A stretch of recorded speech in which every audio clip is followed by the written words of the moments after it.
Well, hello, listeners. Guess who? It is me. It is Prem. And on the other side, we have the lovely Rogue. Hello, hello. Welcome to the LSD show. Rogue, how you doing? How was your weekend? I can't even remember, which is a bad sign. Is it an age thing again? Joking, Mm, kidding.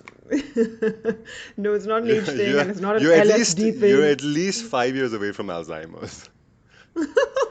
Thanks. At least. That's cute. This, ladies and gentlemen, is my baby brother who says outrageous things, Hello. and then he puts his pinky to his tooth and flashes his dimple, Austin Powers style, and gets away with absolutely murder because She's he just says exaggerating. outrageous My nonsense. mother never bought it for a second. And neither did your sister, and that's it. The two women on earth who are immune to your charms. Damn it. So, guys, Anyhow, we have a very exciting show lined up. We're going to be discussing chemistry. Chemistry 101. We are going to talk about whether chemistry is the most basic science when it comes to love, sex, and dating.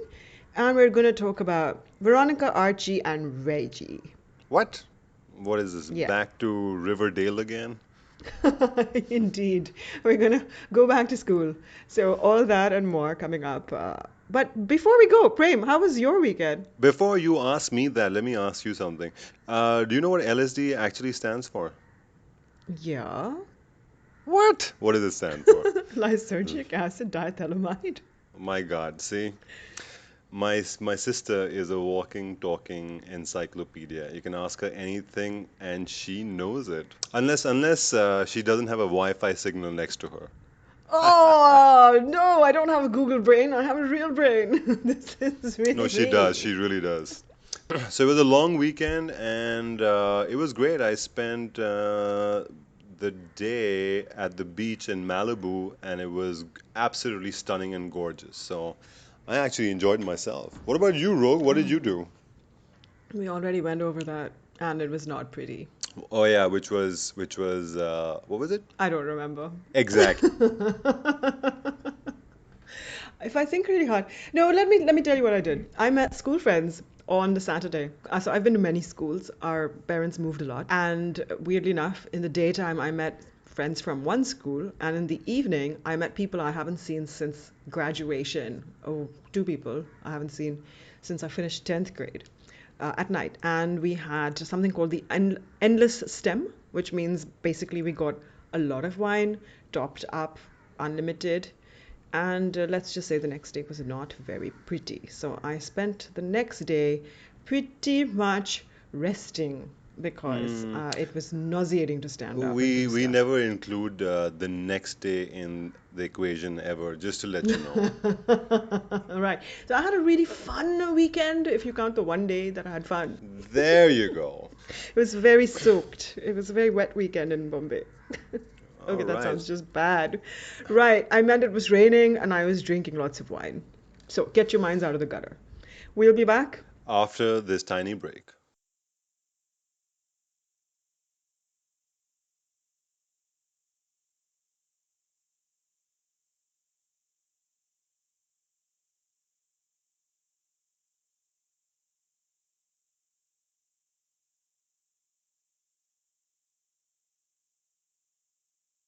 Hello, lovely people. It is now time for Chemistry 101. Take out your notepads, your pencils, and what else did we use for chemistry? Test tubes. Apparatus. Yes. In my school, I actually had a running tab at the chemistry lab for all the crap I broke. Then I would just walk in and be like, "Acha, पिछले हफ्ते का कितना है? ये लो." And then we all knew that I was going to break more things. So running. My Our mother was like, "What are you doing in there?" So expressing my frustration with chemistry. But there are other kinds of chemistry which are much more enjoyable or not. Isn't that right, Prem? Absolutely. So our first question is written by Shraddha, and she was asking how important is chemistry? Is it absolutely crucial to have a relationship? Sex. Sex? Sex? Sex?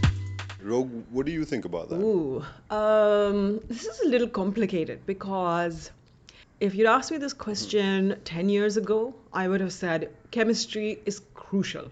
You cannot have a relationship, a dating relationship, without chemistry.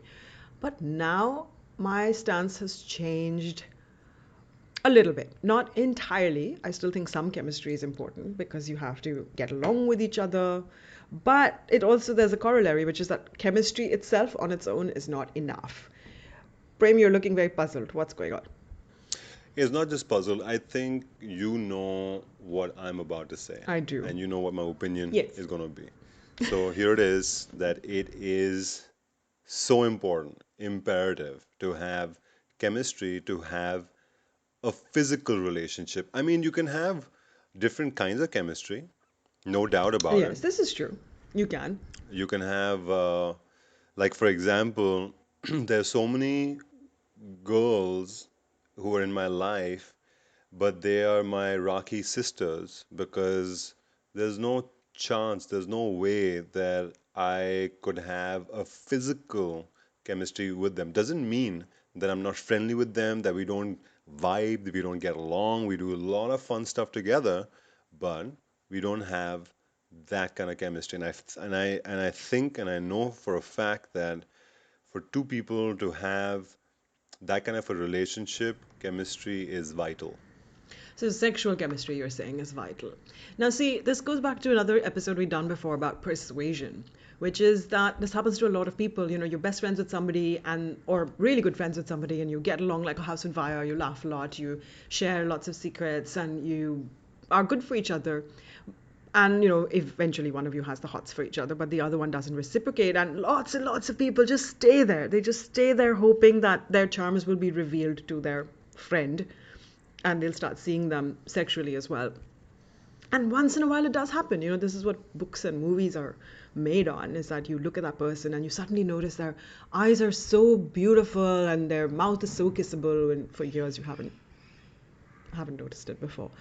But I think as you get older, you realize that chemistry is a little more superficial than you'd imagine because you start prioritizing things differently. So for me, when I was younger and there were more fish in the sea, chemistry was so crucial because, but I was also spoiled for choice. So if I didn't like one guy because he was not tall enough or was not like skinny enough or didn't have a six pack or whatever, had a mustache, which wasn't rocking my world, I just felt like, you know, there's no chemistry, there's no mojo, and I would move on. But there were choices. I'm still single. I thought you loved mustaches. There's a certain type. So manly. There's a certain type. The Shikari Shambhu type. You know, he had that, the, what's it, Handlebar mustaches.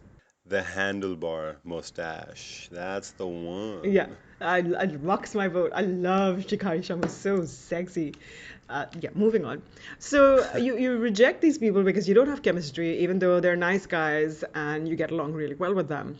And then some years later, you're thinking, where did all the nice guys go? I spent all this time chasing all the hot boys with chemistry, and they turned out to be douchebags.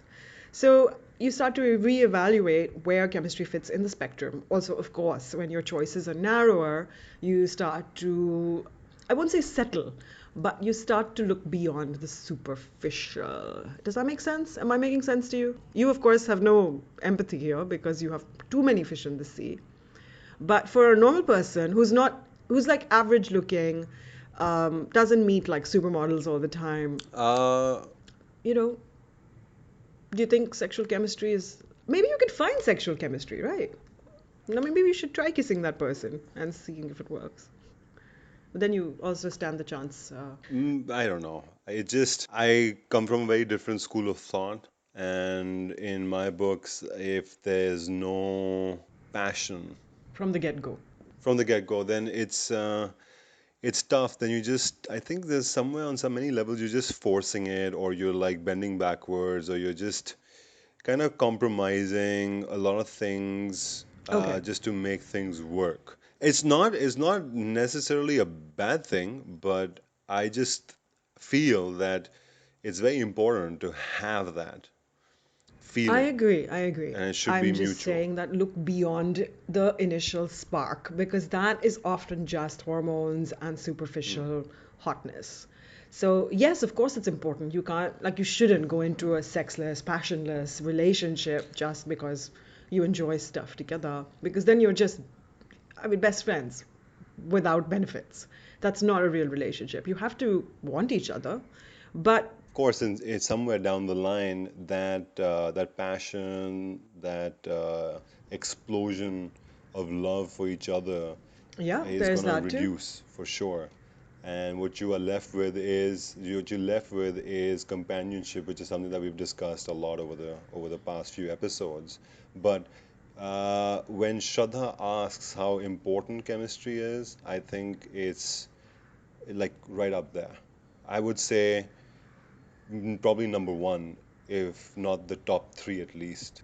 All right, well, I would break it down and say sexual chemistry, not so much. Intellectual, emotional chemistry, definitely. Like, what are you even doing if you don't have that? Right? So we're sort of hedging here, but So, Shraddha, I think it's each to his own. If you ask 100 people, you're going to get 100 different opinions. But let me just tell you that you heard two of the best opinions that you could ever hear. So you're in good hands. All right, and having said that, we will be right back.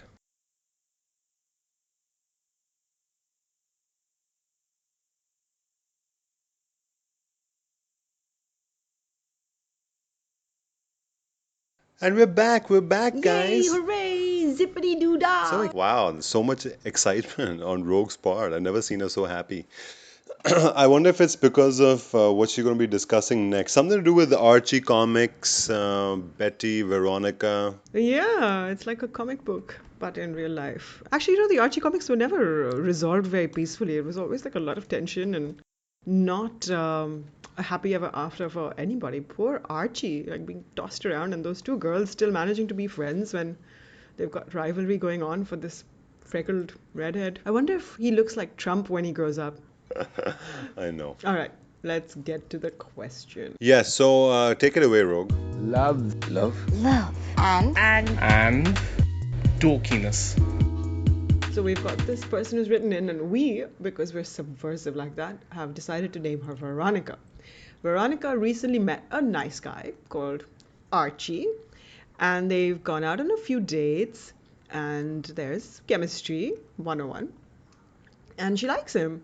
But they're taking it easy, they're taking it one step at a time, she writes, and there's been no talk with a capital T, and there's no commitment. They're seeing each other, they're seeing where it goes.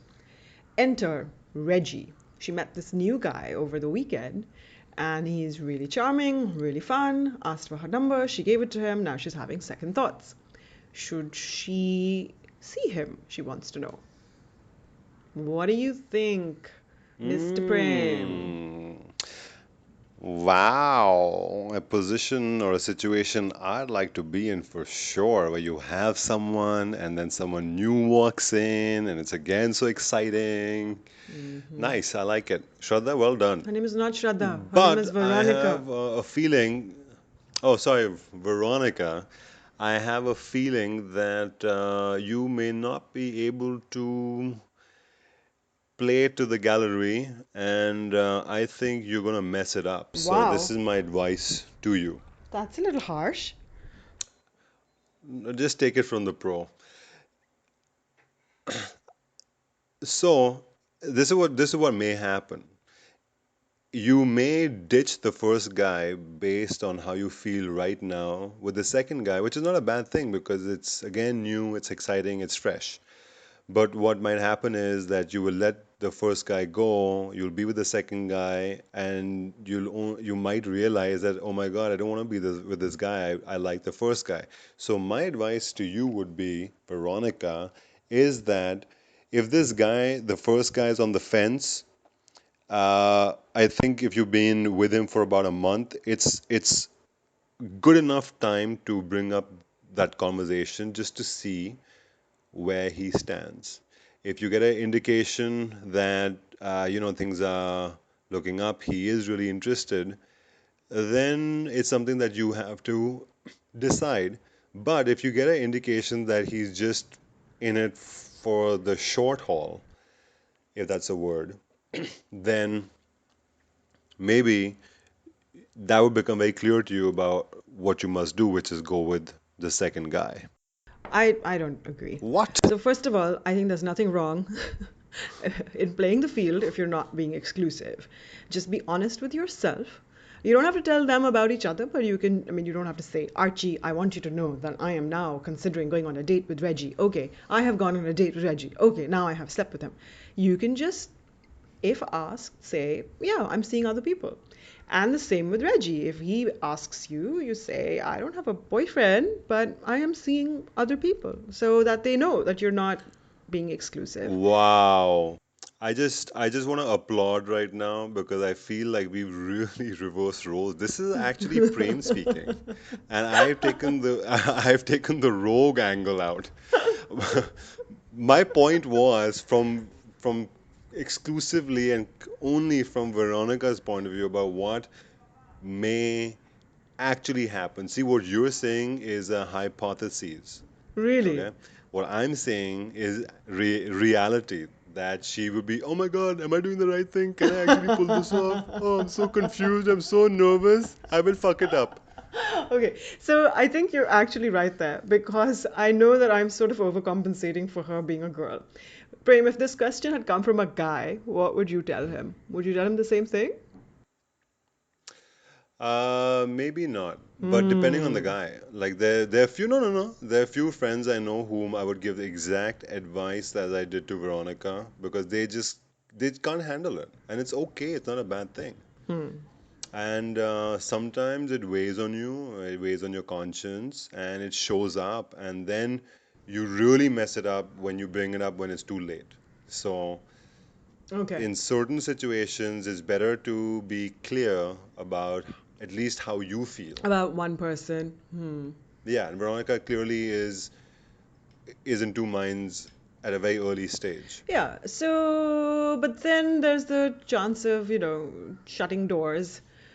Like you said, you could end up without anybody, which is again not a bad thing, Veronica. It's not, it's okay to be alone and it's okay to have chosen nobody over two substandard people. Nah, but I think it's more fun to have two people, and then if not, at least one person, then no one. Yeah, fair enough. And if you're still evaluating Archie, I think if you can handle it and you want to evaluate Reggie at the same time and have some fun and keep your mind straight and not get confused, then I think more power to you, do it. But just be Mm. honest. Don't let either one of them or yourself think that you're being exclusive with him. Like that would be my key advice to you. And Prem, I also don't quite agree with you about trying to broach the talk with Archie. It looks like it's early days. Let them coast. You should get to know each other. If you start feeling, Why am I not surprised? if you start feeling sort of pressured, like you really want to know where this is going, or you start liking the other person enough that you want to make it exclusive, then have the talk. It's not necessary to do it just because there's somebody else on the scene, I think. As long as you're not lying and you're not doing anything that you will feel cornered about later or will regret later, like, you know, which you won't know until later, unfortunately. So there you have it, Veronica. Just like Shraddha, even you have two very different viewpoints and something that you can decide and choose from. But again, what's constant? It's from the best. And we're really giving you like every angle that you can think of. We're trying not to confuse you, but we're trying to get you to think more about where you are, what your priorities are, what you can handle. And our basic advice to everybody always is be honest, at least with yourself, and the rest will follow. Just be Yeah, aware. and Veronica, feel free to write in with a little more detail as to what's going on, and if any new development has happened since then, just write in, and we'll be more than happy to address them. Yay! We'll be like Miss Grundy and Mr. Weatherby, but hipper and cooler and funner and sexier and never mind. Yeah, that's a very pretty picture. On that lovely, drabby, depressing note, we'll be right back.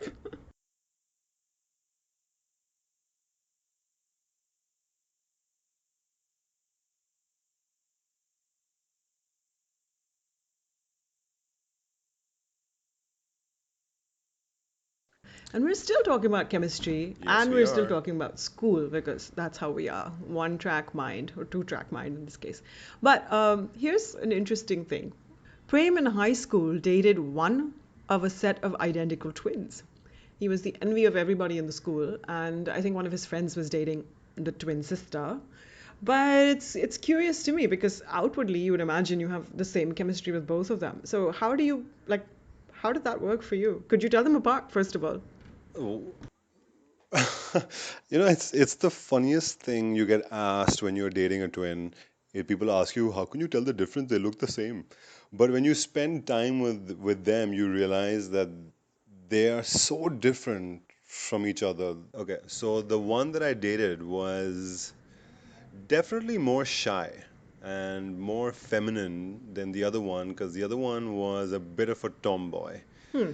But they looked physically, they were pretty fit, they looked the same. The only the only difference between them and the way that one could differentiate was that one used to have a hairstyle on the left side parting and the other one had it on Oh the right God. side parting. Tell me they didn't dress alike. This is high school. Oh, but they were in school uniform because we. And they used to do some crazy things. They would attend each other's Mm, classes. naughty. Teachers could not tell them apart. Yeah, very naughty. But it was again, in school, it's exciting, it's fun. And as far as the chemistry goes, it was definitely very different between the two of them. So there was no debate in my mind as far as like choosing or being confused for even 1 second. Interesting. So this underscores what I've been saying, which is that sexual chemistry is actually driven by other things because you clearly got along with one of them better, even though physically they looked exactly the same. So you would imagine attraction based on just superficial things would be identical, two identical twins. But it wasn't. True. So I'm so smart. Essentially, Yes, Shraddha. you are. And Watson has done it again. Well deduced, sir. If you insist. Fine, you can be Sherlock. So, Rogue, I think it's that time of the day where we bid farewell and say bye. And for all you listeners out there, you know where to catch us or find us, which is LSDcast. Or cast, if you're Indian. Okay, fine. LSDcast at sonologue.com. That's sonologue.com. And at LSDcast on Twitter and on Facebook. So find us, give us updates on your life. We're going to, And just spread the word. Just spread the word. Just tell people about this show. yeah, and we'll handle your delicate issues with care. So send them over. All right, till next time. Ciao.